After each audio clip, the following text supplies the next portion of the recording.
Hey, it's Dr. Nadia here. Today we're going to talk about cold calls. So last week I shot a video about what if there were no objections to overcome.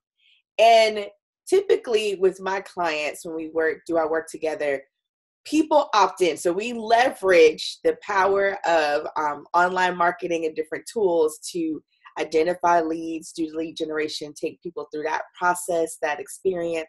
And then they raise their hands, if you will, and say, I want to talk to you. So that's typically the process. So when we're having these conversations, people have already to some degree said, I know, like, and trust you enough to have a conversation with you.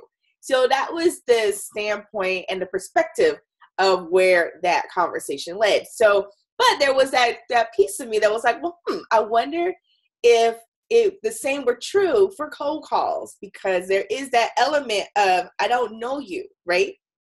Well, lo and behold, I have a new client and she's working on this big project. We have a slightly aggressive goal, but part of the strategy is cold calls. And she was just like, Nadia, will you help me with this? And at first I was like, I don't know if I do that, but I like her. I know, like, and trust her. So it worked. And I was like, okay, fine, we'll figure this out. And as part of the strategy, like I said, is cold calls. So I was like, all right, Nadia, you talk a lot of smack, right, about sales and all this stuff, but I don't honestly have to make a ton of cold calls or any at all. Let's just be honest. Like, my calls, they're maybe cold, maybe more like lukewarm, but they're not like cold, right?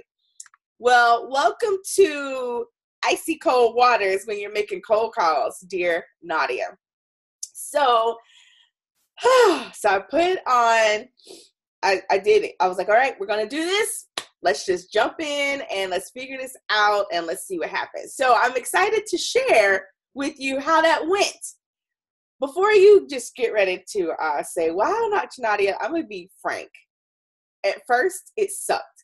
I looked at my little phone here and I was just like, I don't want to do it. I don't want to do it. Don't I need to go wash the dishes or mow the lawn? Oh, wait, I live in Phoenix. We have rocks in the front and the back. There is no lawn to mow. We don't even own a lawnmower. Whole different stuff, right? Like, there were just all these thoughts running through my head. I was just like, wait, I'm not that nice to people that cold call me. Like, I have all these thoughts and things that come up, right? So I'm having this internal conversation. There was a ton of fear. Let me just be honest. There was a ton of fear going down over here, right? Before I pick up this phone to start making these calls. So I had to practice what I preach. One, dear Nadia, it's not about you. It's not about me at all. One, I'm doing this on behalf of my clients. And two, her future clients need what she has. Like, she has an amazing product. It's amazing. And I'm excited to see this idea and this concept and her project take legs and take off. So I was like, Nadia, it's not about you. Boo. Cut it out. All right. Self-talk check, right? And then I just leveraged the 5-second rule that I talk about, that with the book with Mel Robbins, 5, 4, 3, 2, 1, boom, pick up the phone, let's go.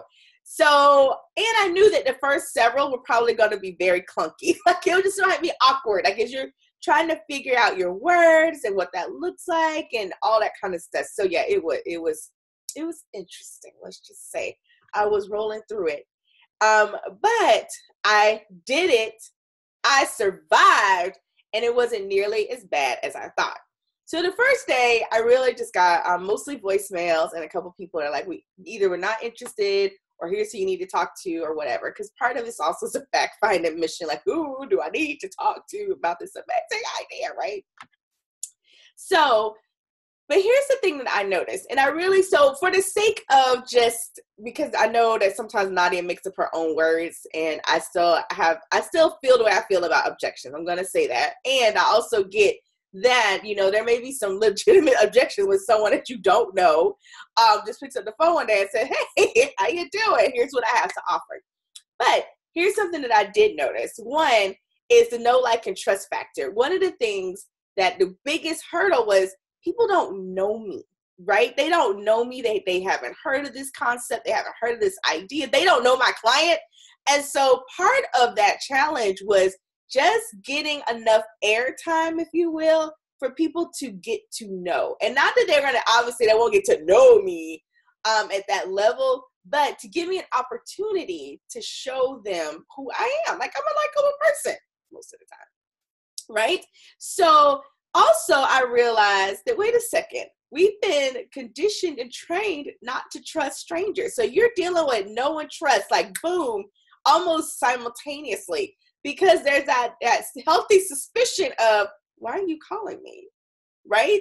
What's going on? Do I trust you? I don't know you, and I'm not sure if I trust you, and I'm darn sure not sure I like you. Like all of that stuff, right?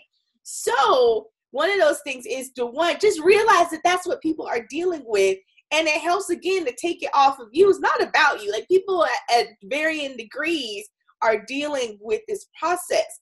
Now, granted, business to business may or may not be as bad because we're in business, so we get it, and we're busy, right? So just really paying attention to that piece. But I also realized that a lot of the things that we talk about is leveraging our online marketing to find your people work. So after a couple days of this, I didn't quit, y'all. I stayed in there, kept going. I started to get my rhythm and my confidence. I started to realize that you don't just go, like those things that in terms of your whole spiel, because you're really looking to build relationship. Like, who is the person that I need to talk to so that I can let them know I'm amazing and see if there's a relationship and an opportunity for us to support them, right? I also realized that that people are actually really nice. Like I was expecting people to be really mean or rude. So far, I've only had one person that was just, and she wasn't necessarily rude. She was just really, really, really skeptical. Like, I don't know you. I'm not telling you my name. I'm not sure I want to talk to you. Like it was more comedic than like, oh my gosh.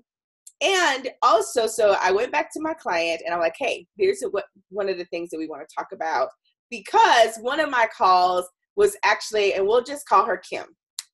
It was phenomenal. She didn't know me. I reached out to her. I told her, what we were up to, what our project was. She was so frank.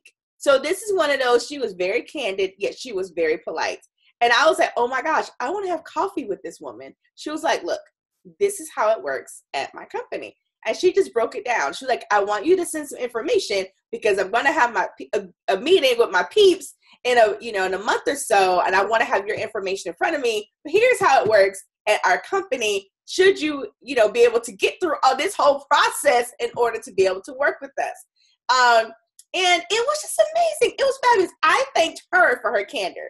So based on that information, I called my client and I told her what, she'd shared with me. And then we adjusted, and we're in the process actually of adjusting our strategy, because again, the same things that we leverage a lot of times in online marketing and really being targeted and finding our ideal clients and prospects and nurturing and building those relationships, all that stuff I've been preaching, right? We're going to do the same thing, even though a lot of it will still involve some cold calls and, just really getting out there. But who are being more targeted?